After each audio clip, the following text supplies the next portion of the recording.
anybody else does or not. And again, I ask you, how bad does it have to be before you are willing to stand up and fight for your rights? You got to know what they are. It's not a privilege. Nobody gave it to you.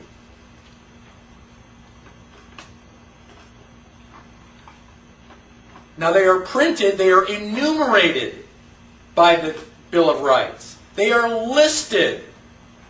Just why? So that we know what they are? Well, today, yeah.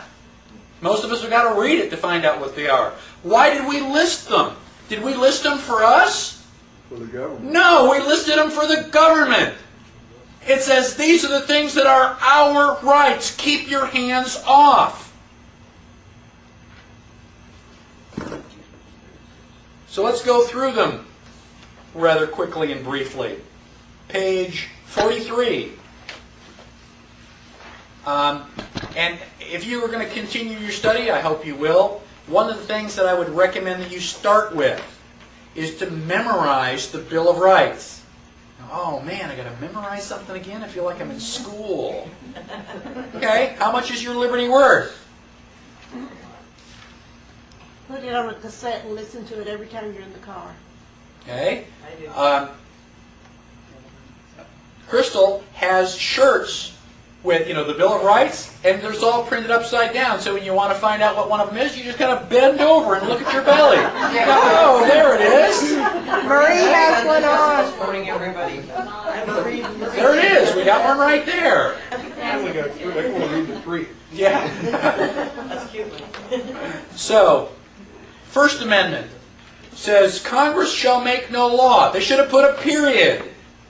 End of story. Congress shall make no law. I'm happy. Congress shall make no law respecting an establishment of religion or prohibiting the free exercise thereof. To say anything about separation? No. There's nothing in the Constitution that says separation of church and state. That's the wild figment of somebody's imagination. I have no problem with people having the Ten Commandments in school. What bothers me even more is there's a school in Georgia that is prohibiting the display of the Declaration of Independence. Really? If you can't have the Declaration of Independence in school, what can you have?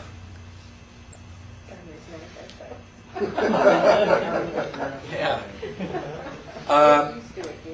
Or abridging the freedom of speech, or of the press, or of the right of the people peaceably to assemble and to petition the government for a redress of grievances. These are personal rights. You have freedom of speech only in Scrabble and crossword puzzles? You only have freedom of speech in the things that I agree with? No. If that was the only thing, you wouldn't need freedom of speech, because we agree. You have freedom of speech even when somebody else, oh my gosh, I'm going to toss and turn all night. What you say just drives me crazy. I won't be able to sleep tonight. Too bad. It's a personal problem. That's what freedom of speech is. So, petition the government for a redress of grievances. We can sue the government and presumably win. The government works for us. One of the things that they're doing right now is they're taking a remonstrance to Washington.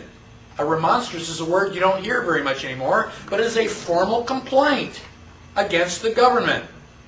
And in this particular case, it's all about the IRS.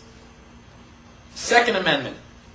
A well-regulated militia being necessary to the security of a free state, the right of the people to keep and bear arms shall not be infringed. Does it say anything about the National Guard? No. No. They say, well, wait a minute. What is that well-regulated militia? Well, today, well-regulated means lots and lots of laws. Back in 1776, well-regulated means well-prepared. You got a pound of powder and 16 balls for your rifle, and you know how to use it. Where do you think the Minutemen came from? You hear the bugle call, you grab your gun and you go. You're ready on a moment's notice. That is well regulated. talk about, well, a militia means National Guard. The Bill of Rights was ratified in 1791. The National Guard didn't show up until the early 1900s. You telling me the Founding Fathers were premonition? Most people forget that the United States started when the British tried to take our guns at Concord and Lexington. We said, hell no. Texas started out when the Mexicans wanted their cannon back. What did we say? Come and get it. Send it back in pieces. Third Amendment. You probably never hear of the Third Amendment being put to use. It says, no soldier shall, in time of peace, be quartered in any house without the consent of the owner, nor in time of war, but in a manner to be prescribed by law. Well, unless they change the way our soldiers fight, you don't have to worry about that. But back then, the Army traveled on its stomach. They'd stop in town, stop marching, they'd say, okay, dismissed. And the soldiers would go knock on the door and say, okay, I'm sleeping in your bed, you're sleeping on the floor. Oh, really? Yeah, I got the gun. This was also for the So, English army. what's that? Wasn't it also for the English army? Yeah, well, armies. Any army. You know, if you were a civilian, you were basically just, Prior to the you know, Constitution, stores. They were coming in. That's right. So you'd be, you know, overrun by your army and the opposing army. So that probably won't happen anymore. The Fourth Amendment, very important. It protects your privacy. It says the right of the people to be secure in their persons, houses, papers, and effects against unreasonable search and seizure shall not be violated, and no warrant shall issue but upon probable cause supported by oath or affirmation, and particularly describing the place to be searched and the persons or things to be seized. They have to have a piece of paper. You want to search? A, you have to have probable cause. What makes you think I've got anything? 2, you have to have a warrant. 3, the warrant has to be signed under oath or affirmation. Why? Because if you break down my door and you don't find what you're looking for, somebody lied. Somebody is guilty of perjury. And we go back to the First Amendment, and I'm petitioning the government for a redress of grievances. So we force the government to get an oath. We don't want the government just coming in and go, well, I think we're going to look around, just in case. Can't do that. And if you let them, if they stop you on the side of the highway and say, can I look in your car? And you go, yes, officer. You just gave them permission. No. You want to show me a warrant? Well, we're going to have to keep you here for 3 hours until we get one. Fine. I got nothing to do. Go get a warrant.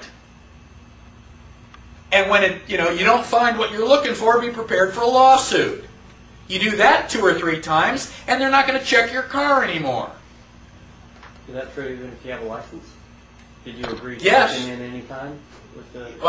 Now they're going to argue that if you have a driver's license, that you have given them permission in advance. Okay, by contract. Okay, well, don't show them the license. Or get rid of it. Isn't that a state's car? Like Well, walking in? if they've got it registered right. Okay? So, basically, you've got to be careful. If you are a United States citizen, you have no rights. You are property.